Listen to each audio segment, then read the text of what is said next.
안녕하세요 여러분, 강승입니다. 자, 상상 노트와 함께하는 상상 윤리 시간, 오늘 25번째 시간인데요. 이번 시간에도 여러분들의 등급이 올라가는, 생각의 품격이 높아지는 즐거운 재미를 함께 해보세요. 여러분들, 오늘은 현대 철학 중에서도 많죠.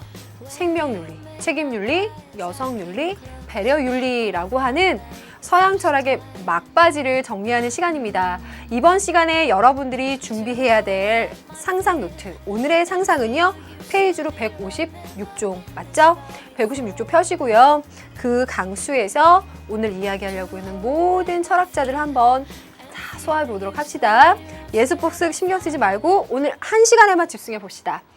자, 오늘 이야기하려고 하는 그 많은 학파들과 사상가들, 어떠한 면면들이고 어떠한 입장들을 갖고 있는지 우선 전반적인 흐름부터 파악을 해볼게요.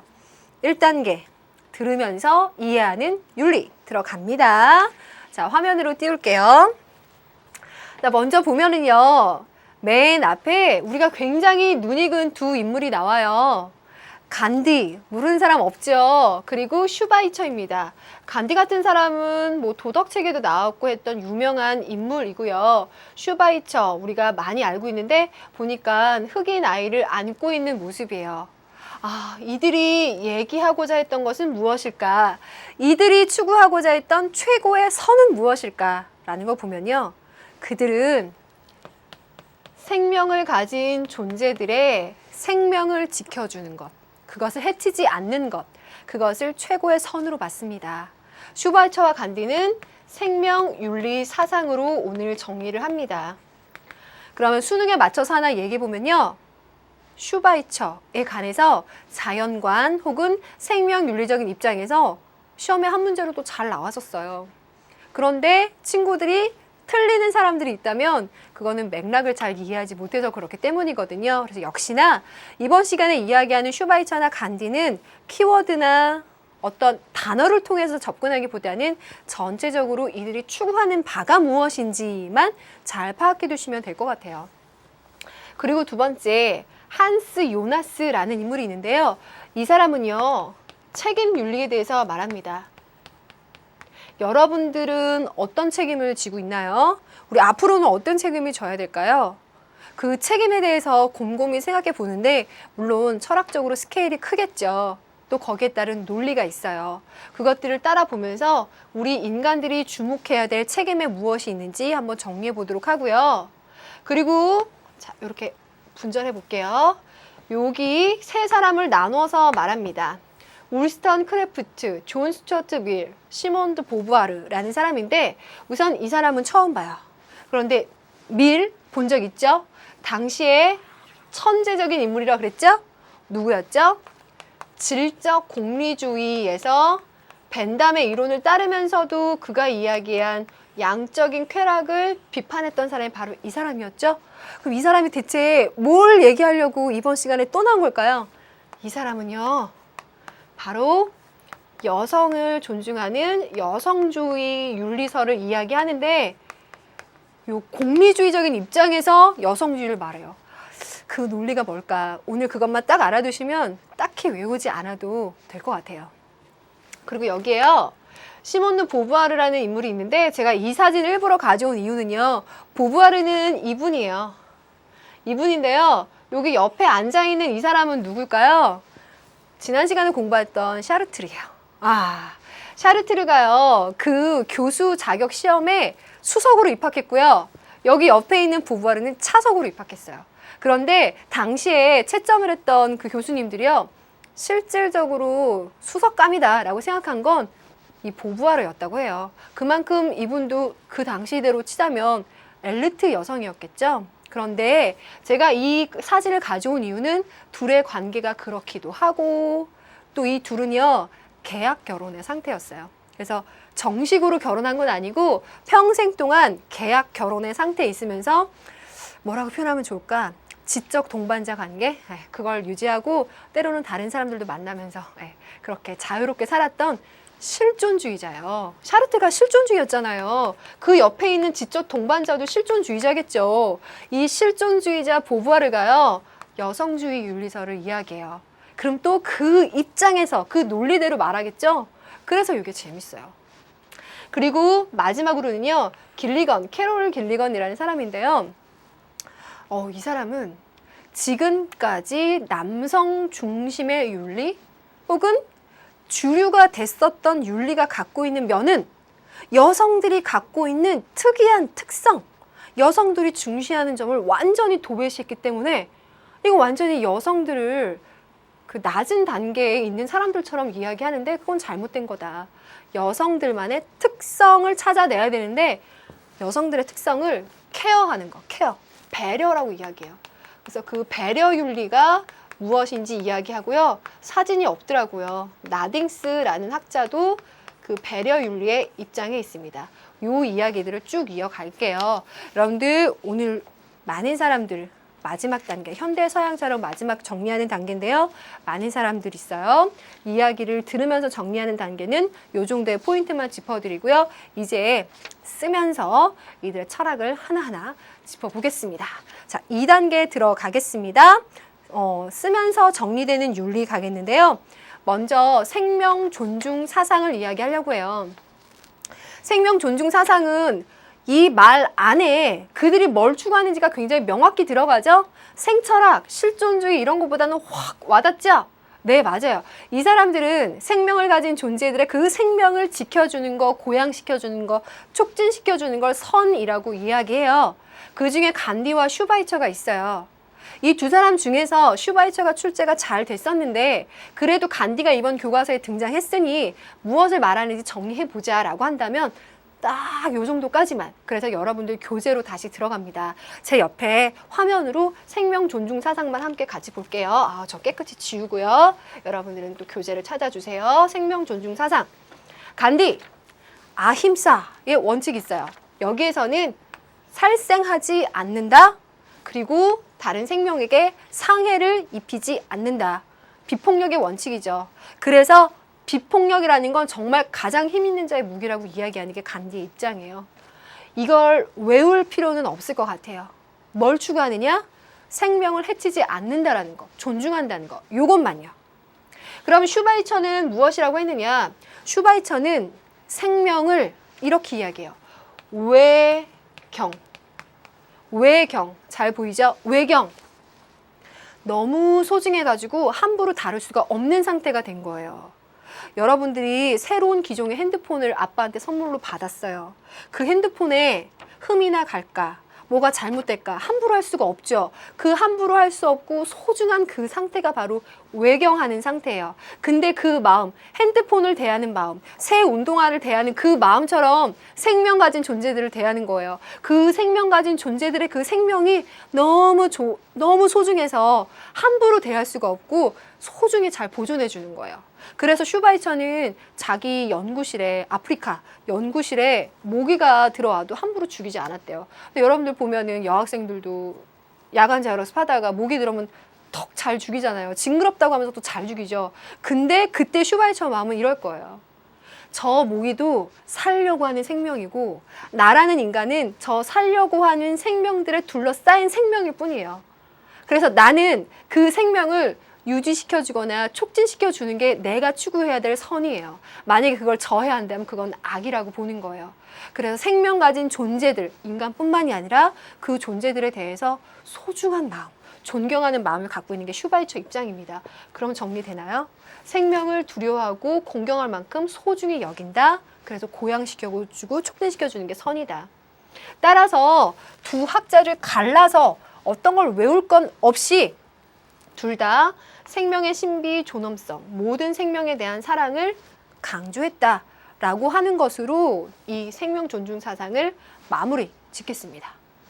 그럼 이제 요나스의 책임 윤리로 가볼게요. 자, 요거 띄워놓고 가겠습니다. 옆에다가 간단하게 뭐 부가적인 내용 있으면 써가면서 말할게요. 네, 딱 좋네요. 요나스가 말하는 책임 윤리라고 하는 건 뭘까? 이건 정말 부가적인 설명인데요. 이 책임 윤리라고 하는 건 신념 윤리라는 말의 대비적인 의미가 될 거예요. 신념 윤리라고 하는 것은 행위의 선한 의도 자체를 중시하는 것이 신념 윤리예요. 반면에 요나스는 그 의도 말고요. 책임에 대해서 주목하는 거예요. 왜냐면요. 우리는 어떤 행위를 하면 그 행위에 따라서 예측 가능한 결과가 있잖아요. 근데 그 예측 가능한 결과가 있음에도 불구하고 그걸 무시하는 사람들이 굉장히 많지 않아요? 그쵸? 그 책임을 대체 어떻게 할 거예요? 거기에 대해서 묻는 게 바로 요나스예요. 정리해보면 행위의 예측 가능한 책임을 묻는, 책임을 중시하는 윤리가 바로 그의 책임 윤리다라고 이해해두면 좋겠습니다. 그럼 이러한 내용들이 그의 책임 윤리에 대한 이야기가 왜 나왔을까? 여기 윤리적 공백이라고 하는 거 있는데요. 여기에 연결점을 한번 잡아볼게요. 자, 여기에 이어지는 얘기를 옆에서 한번 써보겠습니다. 자, 먼저 이렇게 한번 볼까요? 부가적인 내용이니까 가볍게 들어두셔도 좋아요. 사회적 팽창. 그건 와닿죠? 현대사회는 얼마나 커졌어요. 무지 그 조직이 커지고 그 안에 들어가 있는 사람들도 많아요. 그런데 그 안에 들어있는 개개인들이 어떤지 보면은요. 개인은요. 익명성 속에 숨은 거예요. 내 존재, 내 이름, 내 신분을 가리고 생활할 수 있어요. 그렇죠? 그렇게 원자화되거나 고립화된 그런 개인들의 특성을 현대사회의 특성이라고 이야기하는데요. 그 개인적인 그 존재들의 익명성 때문에 생기는 게 뭐냐? 개개인들 간에 치러야 될 책임, 혹은 개인들이 다른 존재나 다른 집단에 대해서, 혹은 그 집단들 간에 가져야 될 책임 문제 말이에요. 그 책임은 대체 누가 가질 거야? 그러면 그 책임질 사람은 없어지는 거예요. 서로 다 숨어 있거든요. 그래서 그 책임이 함몰, 없어지는 거예요. 그래서 여기에 대해서 문제점을 제기하는 배경이 하나 있을 거고요. 그다음 또 하나 위험사회. 위험사회는 울리 백이라는 사람이 이야기하긴 했는데 같이 엮어서 알아두면 좋을 것 같아요. 지금 우리가 살아가고 있는 사회는 보면요. 대표적으로는요. 생태 위기가 엄청난 거예요. 과학기술 발달했잖아요. 너무나 많이 듣는 얘기예요. 과학기술이 발달해서 환경, 생태계가 무지 많이 파괴됐어요. 그런데 그 생태계 파괴가 주는 힘, 그 결과는 엄청나거든요. 인간들이 그거를 막기가 힘들어요. 여러 가지 재해가 많이 일어나죠. 그런데 그 재해에 많은 사람들이 무방비로 노출되어 있다는 거예요. 여기서 말하는 위험사회가 바로 그거야. 우리 인간들이 과학기술을 발달시킨 것 때문에 생태계가 파괴됐는데 그 파괴가 주는 재해에 우리는 완전 노출되어 있는 위험사회 속에 살아가 있다라는 이야기입니다. 그럼 그 속에서 과연 책임은 누가 질 거냐? 그 책임의 문제. 그리고 또 하나, 베이컨적 이상, 유토피아적 충동. 이런 말들이 나오는데요. 한번 이해해보면 이거는 자연관 볼 때 꼭 중요한 요소여서 한번 이야기하는데, 베이컨 기억나는 면제 뭐 있죠? 아는 것이 힘, 이 얘기 기억나죠? 이렇게 인간들은 이성의 힘을 발휘해서 자연과학적인 지식을 발달시키고 그것을 바탕으로 자연을 지배할 수 있다는 생각으로 이어졌다 그랬어요. 거기에 영향을 줬다 그랬죠? 그래서 그런 베이컨적 이상을 바탕으로 해서 인간이 갖고 있는 지식을 무기로 자연을 지배하려는 이상적인 생각. 그리고 또 하나, 이 말 조금 멋있는데 좀 어려워. 어떻게 표현하냐면, 도구적인 이성을 가진 인간이 합리적인 이성을 가진 인간을 지배한다, 이런 표현을 써요. 여기서 말하는 것은 무엇을 말하느냐?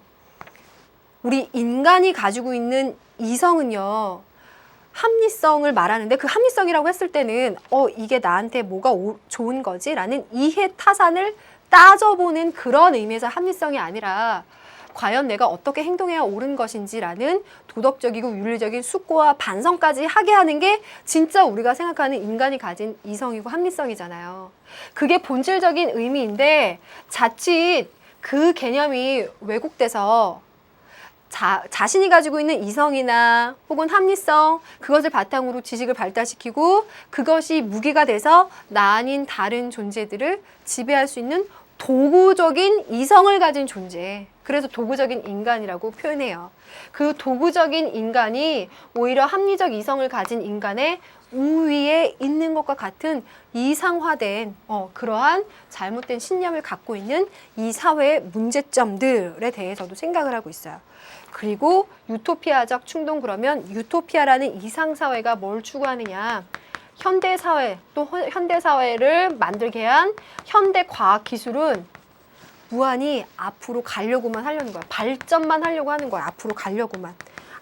발전이라는 말이 좀 그러니까 무한히 앞으로 나가려고만 하는 그런 충동을 갖고 있어요. 계속 전진만 하는 거예요.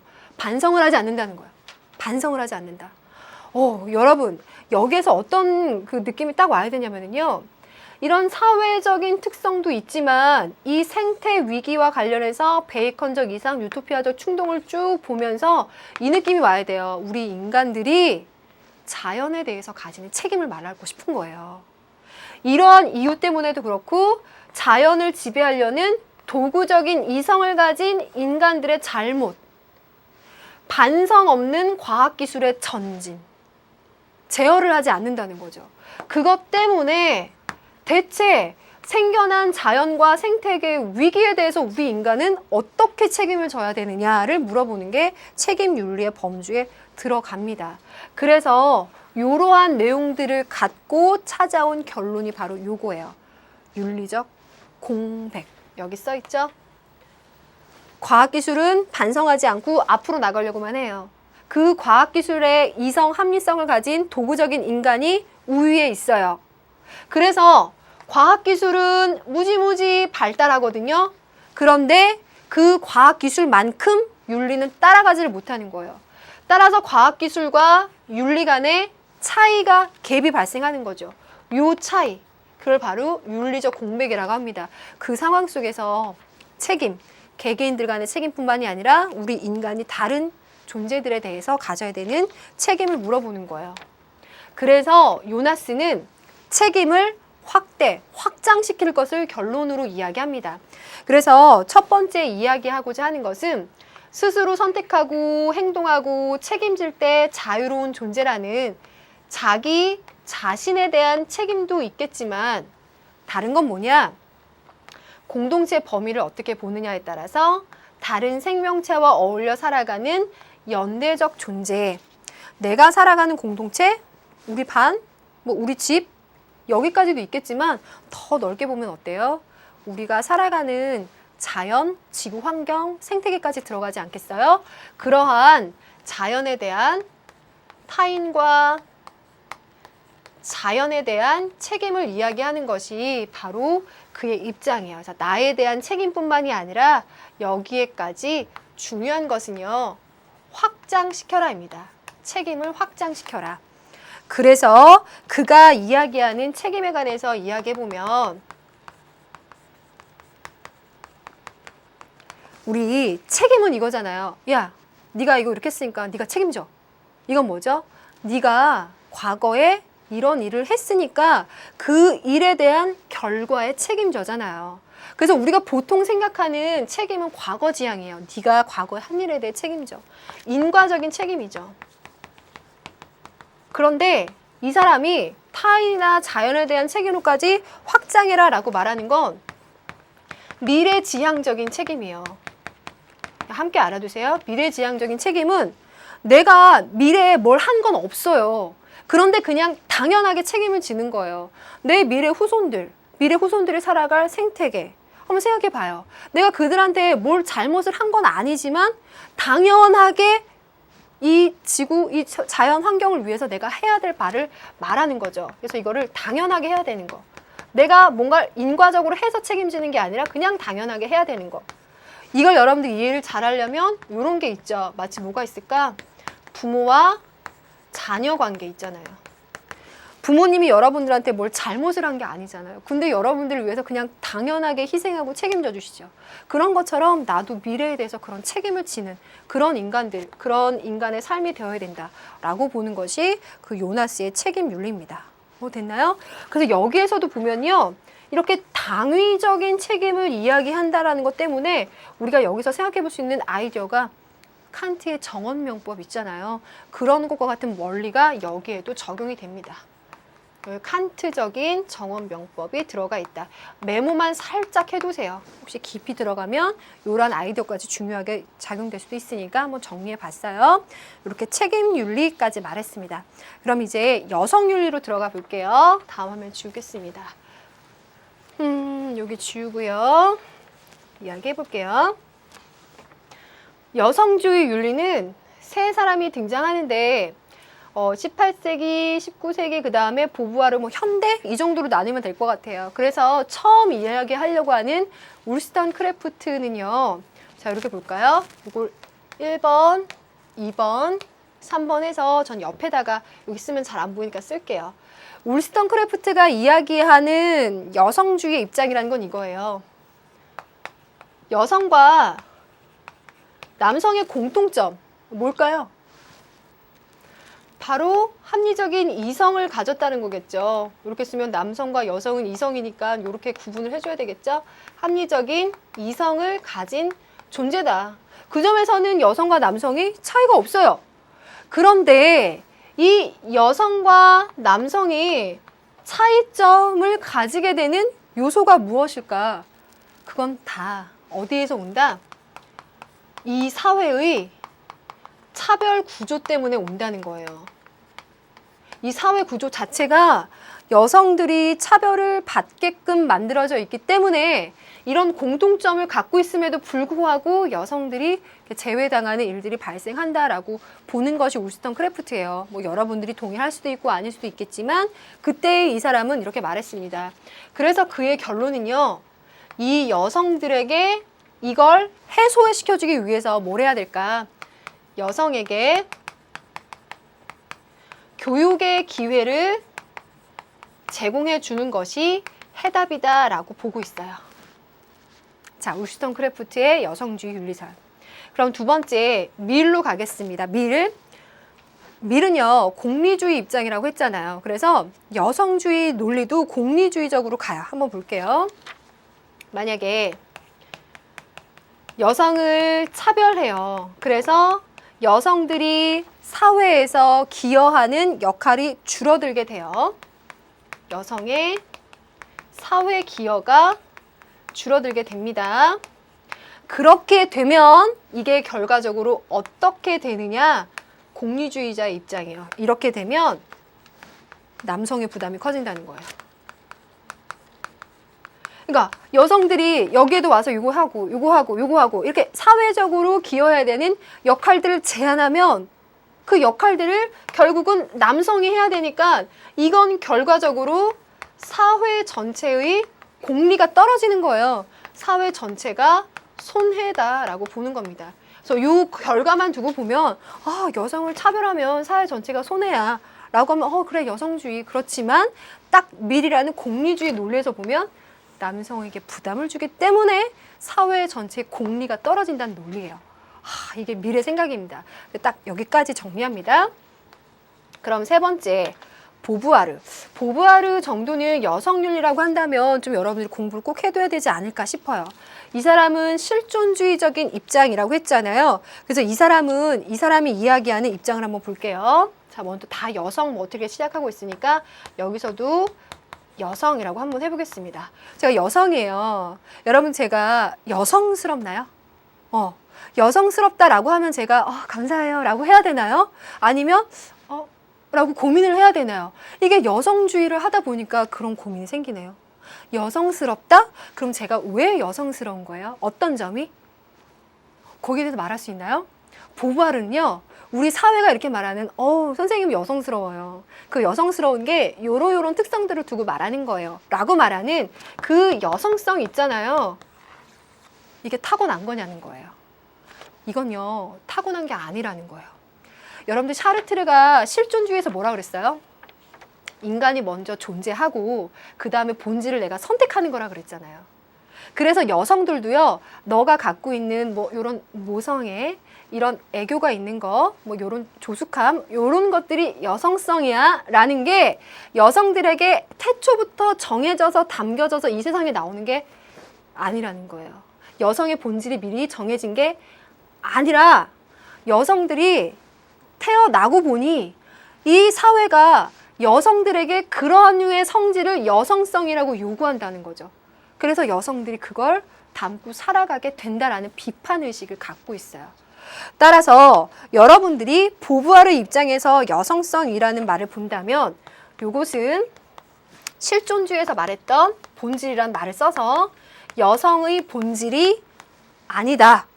이것은 사회의 산물이다 라고 보고 있습니다. 뭐 그런 점에서는 뭐 이런 점에서도 연결시켜서 찾아볼 수 있겠죠. 사회적인 구조, 그것의 모순 때문에 여성들에게 강요되는 것이 바로 여성성이라는 특성이다. 따라서 그가 이야기하고 있는 가장 대표적인 명제가 뭐냐면요. 바로 여자는 태어나는 것이 아니라 만들어지는 거다. 여기에는 비판의식이 깔려져 있는 거예요.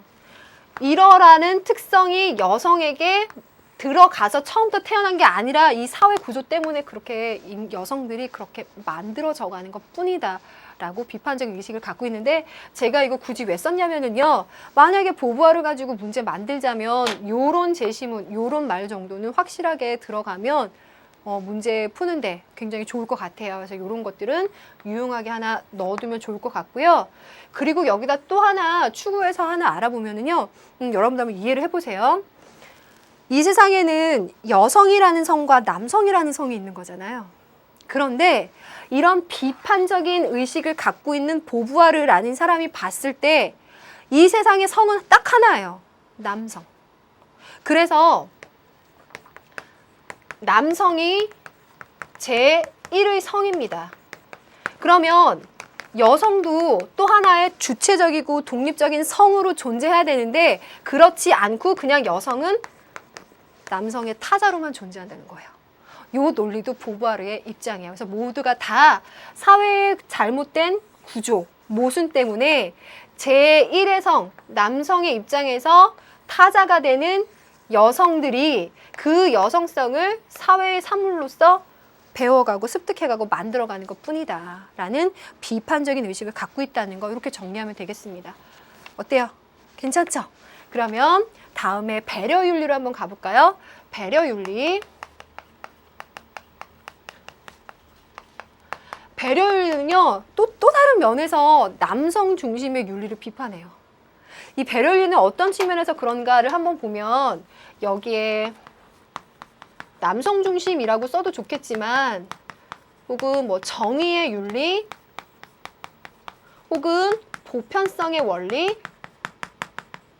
이 정도로 해석을 해두면 좋을 것 같은데, 그들이 비판하는 대표적인 요 특성들이 어떤 학자들이 갖고 있는 거냐면요, 우리 칸트 배웠죠. 정언명법이라고 하는 보편화의 원리, 그걸 인간들이 이성을 발휘해서 인간들의 삶에 적용하게끔 말했어요. 그리고 지난 시간에 롤스 배웠어요. 합리적인 이성을 가진 당사자들이 어떤 논의의 과정을 통해서 정의의 원칙이라는 굉장히 고도로 추상화된 정의의 원칙을 알아냈어요. 그러니까 만들어 나갔죠. 그리고 나오지는 않았어요. 근데 이 사람 설명하려면 이 사람이 비판하는 게 이런 입장이기 때문에 이 설명이 나오는 거죠. 가로를 칠게요. 그래서 콜버그라는 사람이 있는데, 이 사람이 인간들의 도덕성 발달 단계를 3수준의 6단계로 설명을 해요. 그런데 거기에 최상위에 있는 것이 인간들의 그 정의를 추구하는 그런 보편성의 원리를, 이성적인 원리를 고도로 추구하는 단계를 제일 6단계에 집어넣거든요. 그래서 이들이 공통적으로 추구하는 것들이 그렇게 인간들이 이성적이고 합리성을 발휘해서 보편적이고 추상화된 정의의 원리를 추구하는 게 가장 도덕성에서 최상위의 단계, 또 그런 단계가 많은 남성들이 남성적인 특성이 갖고 있는 것으로 설명해 왔는데, 그러한 윤리는 여성들의 특성을 무시한 결과다.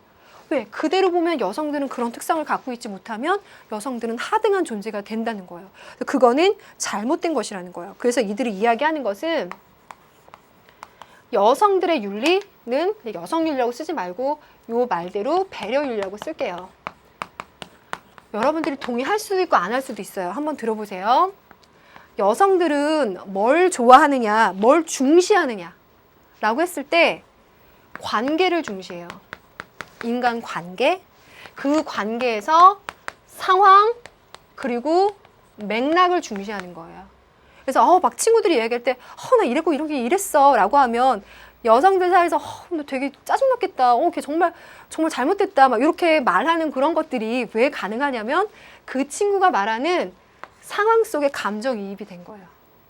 몰입을 해서 그 상황 속에서의 맥락을 생각해보고 또 나와 그 친구의 관계와 또 그 친구와 그 일들의 관계를 생각해 보면서 헤아리고 판단하는 것을 가장 중요하게 생각하기 때문에 넌 잘못됐어. 그 친구가 잘못한 거야. 이런 딱 원칙적으로 정의가 뭐다라고 판단 내리는 걸 미룬다는 거예요. 그거보단 이게 더 중요하다고 생각한다는 거죠. 여러분들은 어때요? 그렇게 생각하면서 여기에서 야, 너 되게 힘들었겠다. 야, 걔 정말 나쁘다. 야, 막 그렇게 공감해 주는 거, 동정심을 발휘하는 것. 그렇기 때문에 배려가 가능할 수도 있겠죠. 그러면서 인간들 사이에 상호 의존과 유대감을 중시하는 게 남성 중심의 윤리와는 다르게 여성들의 삶 속에서 보여지는 중요한 측면이라고 보는 거예요. 그래서 이 여성들이 중시하는 측면과 남성 중시 윤리에서 중시하는 측면은 완전히 질적으로 다르기 때문에 여성들이 이게 약하다 어쩌다라고 말할 만한, 비교할 만한 대상이 되지 않는다라는 겁니다. 그래서 길리건은요, 요걸 여성들의 다른 목소리라고 말해요. 다른 목소리. 그래서 이 남성 중심 윤리가 여성들의 다른 목소리를 간과하게 되면 이런 문제가 발생하게 된다라고 말하는 거죠. 그래서 여기에 길리건은 특히 콜버그와 같은 도덕 발달 단계를 말하는 것은 여성들의 다른 목소리를 간과한 잘못이다라고 설명을 하고요. 나딩스 같은 사람은 그래서 배려 윤리가 중요한데 그 배려라고 하는 것은 무엇이냐면 바로 이렇게 공감하는 거야. 그 공감이라는 말을 예전에는 뭐 감정이입 이런 식으로 얘기했는데 이건 사실 그 상황과 맥락과 관계 속에 몰입한다는 거야. 여성들의 배려 윤리는 바로 이걸 중시하는 거야 라고 말하는 겁니다. 어때요? 저는 나름대로 재미있어요. 그런데 동의할 친구들도 있고 아닌 친구들도 있을 것 같아요. 여성들 중에서도 그런 친구들도 있고 아닐 수도 있고요. 남성들 중에 오히려 그런 친구들이 있을 수도 있어요. 그러니까 그들만의 목소리를 여러분이 그 논리를 따라가 보는 거예요. 그 재미로 공부를 한다고 생각하세요. 그래서 이 마지막 표를 한번 볼게요. 여성주의와 배려윤리. 자, 떠오르죠? 배려윤리 지금 했으니까 해볼까요? 길리건이 이야기하고자 하는 것은 길리건과 나딩스가 이야기하는 배려윤리에서 이야기하는 것은 지금까지의 남성 중심적인 도덕이 이성이나 합리성 그리고 정의를 중시했었던 것에 대한 비판의식을 갖고 있죠. 그래서 정의 윤리를 비판했다라고 말하는데 강조점은 이렇게 쓰고요. 제가 왜 그들이 비판하는 입장에다가 네모를 뚫었냐면 문제의 구도라는 게 그래요. 공통점과 차이점이라고 흔히 말하잖아요. 그들이 비판적인 시각을 갖고 있는 그들의 입장은 어떻고 그것에 비해서 우리의 입장은 어떤가를 말하는 거기 때문에 이 부분에 여러분들이 마지막 정리 주안점을 두도록 하고요. 여성주의 윤리에서는 울스턴크래프트는 사회적인 구조가 차별적이기 때문에 남녀 차이가 발생하니까 교육의 기회를 제공해라 라고 말했고, 밀은 여성이 종속되고 사회에 기여하지 못하면 남성에게 부담을 주고 사회 전체 그것은 결국 손해이기 때문에 공리주의라는 입장에서 여성주의를 말했고요. 보부아르는 실존주의적인 관점에서 여성은 만들어지는 거고 여성은 타자에 불과하게 지금 그렇게 되어 있다라고 말했다는 거. 정리가 됐죠? 자, 여기까지 우리 그 각 사상가들의 핵심적인 이론을 한번 쓰면서 정리해 봤습니다. 이제부터 제시문을 통해서 이들의 이론이 어떻게 나와 있는지 한번 볼게요. 사실 이 강좌에서 이 단계가 중요한 게 그건 것 같아요. 제가 요즘에 수강후를 많이 체크를 해보는데 재도전하는 학생, 독학 재수하는 학생들 있잖아요. 그런 학생들이 이렇게 처음 등장하는 사람들을 어떻게 이해할 거냐고요. 줄줄이 판서하는 것 자체도 한계가 있죠. 실제적인 건 이렇게 제시문을 읽고 어떤 학자인지 찾아내는 훈련을 하는 건데요. 자, 그래서 잘 살려보세요. 슈바이처. 그가 이야기하는 최고선이라는 건 이거 정말 잘 활용됩니다. 생명을 유지하는 거, 촉진시켜주는 거, 발전 가능한 생명을 최고의 가치까지 끌어올리는 거, 뭐 고양시키는 것을 최고선이라고 봅니다. 반면에 생명을 파괴하거나 저해하거나 발전 가능한 생명을 억누르면 그건 악이다. 그걸 절대적인 근본 원칙에 두고 있는 것이 슈바이처의 원칙이에요. 이러한 류의 이야기들이 잘 등장했었는데 시험 문제에 나왔던 제시문을 원전에서 한번 찾아봤어요. 이런 거예요. 오, 웬 데카르트가 나오죠? 데카르트적인 인간 중심 입장을 비판하는 거예요. 데카르트가 나는 생각한다, 존재한다 라는 명제로 사고의 실마리를 풀면서 여기에서 구제할 수 없는 추상의 길에 빠져드는 문제점을 발생시켰다. 대체 뭐가 문제냐라는 것을 보면 인간 의식의 가장 직접적인 사실은 나는 살고자 하는 생명에 둘러싸여 있는 살고자 하는 생명일 뿐이라는 거야. 모기 한 마리, 강아지 한 마리, 모든 것들 조체가 다 살려고 하는 생명이고 나는 거기 속에서 살고자 하는 생명일 뿐. 따라서 그 생명들을 앞에서 말했던 것처럼 고양, 촉진, 유지시켜주는 게 선인데 이런 데카르트와 같은 이성적이고 합리적인 것만 이야기하면서 인간 중심적인 인간의 생명만을 중시하는 관점은 심각한 오류를 낳았다라고 이야기해요. 그래서 요 제시문을 가져온 이유는요. 그러한 측면에서 슈바이처가 말하는 생명이라고 하는 건 인간의 생명만을 말하는 게 아니라는 걸 꼭 명심해야 돼요. 인간 중심적인 사고를 자연관, 생명관을 버리는 게 슈바이처에게는 가장 핵심이에요. 이거 모르면 잘 틀려요. 자, 그럼 다음 내용으로 가겠습니다. 한스 요나스. 미래적인 차원은 전체적인 책임과의 상관관계에서 전혀 다른 차원의 성격을 지니는데, 자, 여기에서는 바로 옆에 있는 대상을 넘어서는 전체의 실존은 예견할 수 없다. 이는 객관적으로만 알 수 없을 정도로의 미지의 대상들이 많기 때문이긴 하지만 책임이 대상으로서 관련되어 있는 생명의 자발성 혹은 자유 때문이기도 하다. 게다가 자발성으로부터의 자유는 미지의 것들 중에서 가장 큰 것이다. 마치 부모가 자녀에게 당위적인 책임을 짓는 것처럼 부모의 책임 대상인 생명체는 예측할 수 없는 미래에 노출되어 있다. 내가 과거에 한 거에 대해서 인과적으로 책임지는 게 아니라 예측할 수 없는 미래에 대해서 당위적으로 책임지는 미래에 대한 책임도 포함이 돼야만 된다. 그리고 그것이 가장 본래적인 양태다. 우리가 생각하는 기본 그 고정적인 책임의 관점을 깨는 것이 요나스의 책임윤리의 이 부분에 나와 있죠. 예측할 수 없는 미래에 내가 뭔가를 해서 인과적으로 하는 게 아닌 당위적인 미래에 대한 책임을 이야기합니다. 자, 요나스 얘기했고요. 그다음 세 번째 보부아르 가보겠습니다. 이 명제가 중요하다는 거죠. 여자는 태어나는 게 아니라 만들어지는 거다. 여기에 숨어있는 말은 여성성이라는 본질은 원래 정해져 있는 게 아니다. 인간의 수컷이 사회 속에서 취하고 있는 형태는 어떠한 생리적이고 심리적이고 경제적 숙명에 의해서가 아니라 문명 전체가 수컷 아니면 거세체와의 중간 산물을 냈는데 거기다가 여성이라는 이름만 붙인 거다.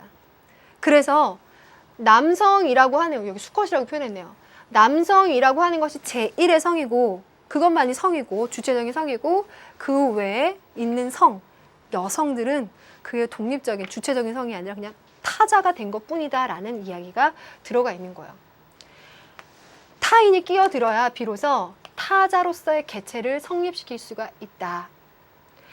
여자아이가 성이 되기 전부터 유달리 우리들 눈에 별개의 것으로 비춰지는 있다고 하더라도 그건 걔의 본능이나 타고난 본질이 태어날 때부터 걔를 그렇게 만든 게 아니라 아이의 생활에 타인의 개입이 거의 당초부터 존재해서 아이는 처음부터 강제적으로 그렇게 살아가는 게 여성스러워라는 직분을 떠맡지 않으면 안 되게 만들어진 거라는 겁니다.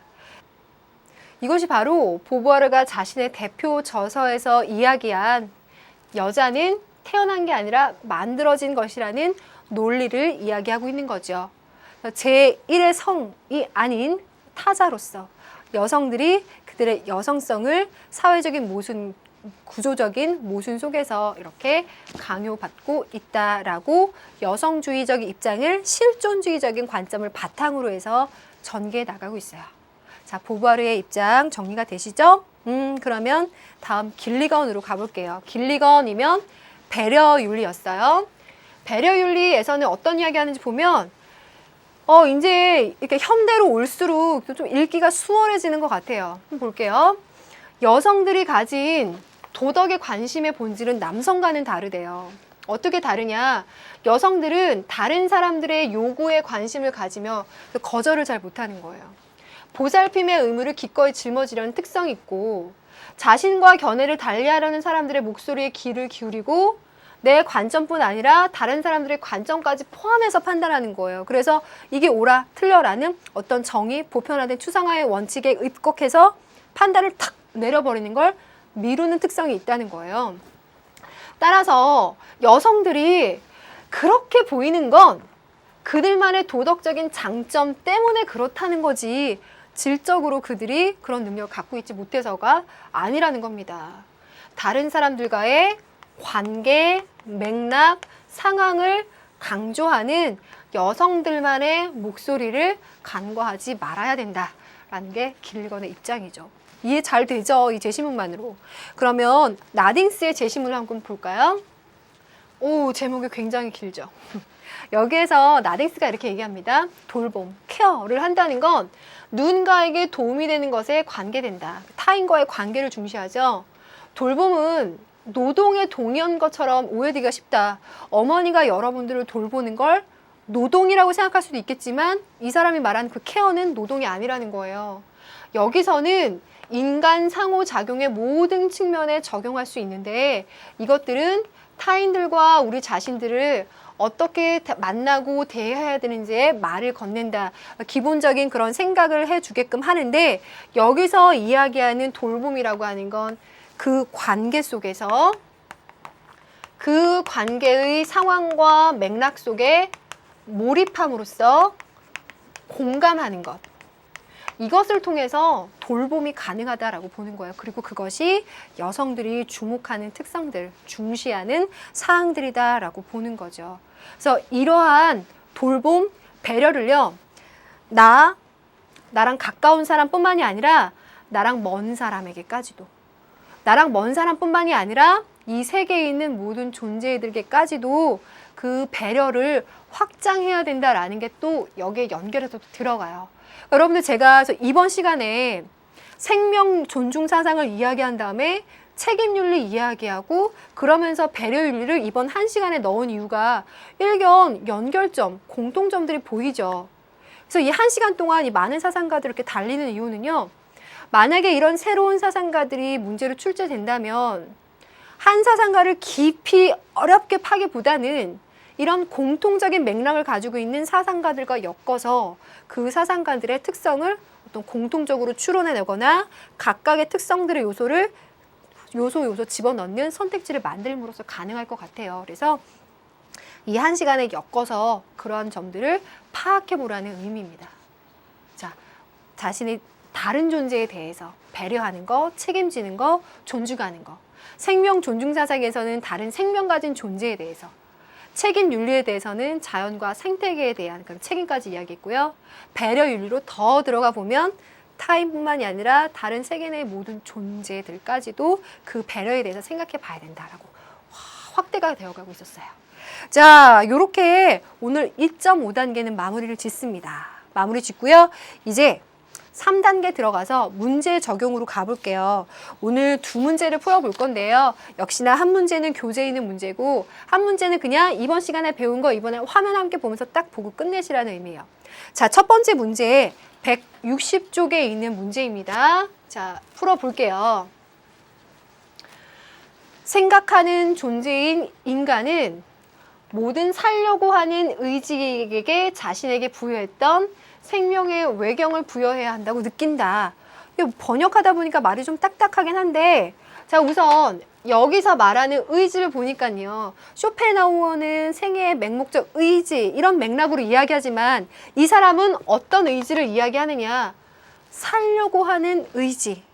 그 생명 자체를 유지하려는 의지를 갖고 있는데 그것 자체가 존중받아야 될 거라는 거예요. 모기도 인간도 생명을 가진 모든 존재 다. 그래서 그 생명을 너무너무 소중해서 함부로 할 수 없는 그 외경의 마음을 갖고 있어야 된다. 그래서 인간이 생각하는 존재라고 한다면 뭐 도구적인 이성을 가져서가 아니라 그 생각하는 능력으로 다른 존재들을 다 그 생명의 의지를 유지, 발전, 촉진시키는 것이 선이라고 하는 걸 생각해야 된다라는 거고요. 그래서 도와줘, 촉진시켜주고 해가 되는 건 삼가야 돼. 그건 악이야. 여기에 자신이 순응했다만 비로소 윤리적인, 진정한 윤리적인 의미라고 하겠다라고 했어요. 그러면 생명 존중 사상, 생명 외경 사상, 슈바이처까지 들어갈 수 있죠. 그럼 여기에서 슈바이처의 관점과 일치하지 않는 거 찾아보겠습니다. 하나하나 볼게요. 생명 외경은 생명의 긍정, 유지, 보존, 확장해주는 것이 선이다라고 하는 생명 긍정을 통한 자기 완성의 윤리다. 좋아요. 두 번째, 모든 생명체는 살려는 의지를 가지고 있으므로 동등하다. 중요한 건 인간 생명만이 아니라 모든 생명체, 모기 한 마리도 그렇다는 거예요. 맞죠? 자연을 포함한 세계 내의 모든 존재가 윤리의 고려 대상이다. 조심해서 보세요. 윤리의 고려 대상을 인간뿐 아니라 예를 들어 모기에게까지 확장을 시켰어요. 고려 대상을 넓혔거든요. 그런데 자연을 포함한 세계 내의 모든 존재라는 단어를 잘 봐야 돼요. 존재. 존재라고 했을 땐 왜 우리가 생명을 가진 존재라고 말하지 않는 물, 돌, 이런 존재들까지도 존재라고 말해요. 생태계를 이루고 있는 모든 존재. 그래서 슈바이처는 생명 가진 존재를 말하는 거지 그렇지 않은 세계 내의 모든 존재라고 하는 것까지 말하는 건 아니거든요. 3번을 조심해서 봐야 되고요. 4번 생명에 도움을 주는 건 선, 해를 끼치는 건 악. 그래서 이게 최고의 선이야 라고 말하는 거 맞죠? 불가피하게 다른 생명체에게 해를 끼치는 경우에도 책임은 발생한다라고 했는데요. 만약에 요 생명 윤리, 생명 존중 윤리를 바탕으로 해서 우리가 조금 더 고민을 해보면 어때요? 그 생명들을 유지시켜주고 고양시켜주고 촉진시켜주는 게 선이라고 그랬잖아요. 그러려다 보면 어떠한 생명체를 살리기 위해서 다른 생명체에 대해서 어떤 저해하는 요소가, 상황이 발생할 수도 있겠죠. 불가피하게요. 그래서 그렇게 생명체에게 해를 끼치는 경우에도 우리가 책임에 대해서 한번 생각해 봐야 된다라고 하는 부분도 맞죠. 그래서 일치하지 않는 것은 3번, 유의해서 봐야 되는 문제여서 의외로 이런 문제가 까다로울 수 있어요. 그러면 두 번째 문제 마지막 테스트하면서 끝내겠습니다. 오, 다른 목소리, 도덕적 목소리 나왔습니다. 여기에 관해서 타인과의 관계를 중시하지 자유나 정의, 보편적인 목적이 아니라 여성들만의 다른 목소리, 배려윤리, 길리건의 윤리입니다. 그럼 그 배려윤리의 입장에서 자유나 정의를 강조하는 입장에 대해서 뭐라고 비판하겠어요?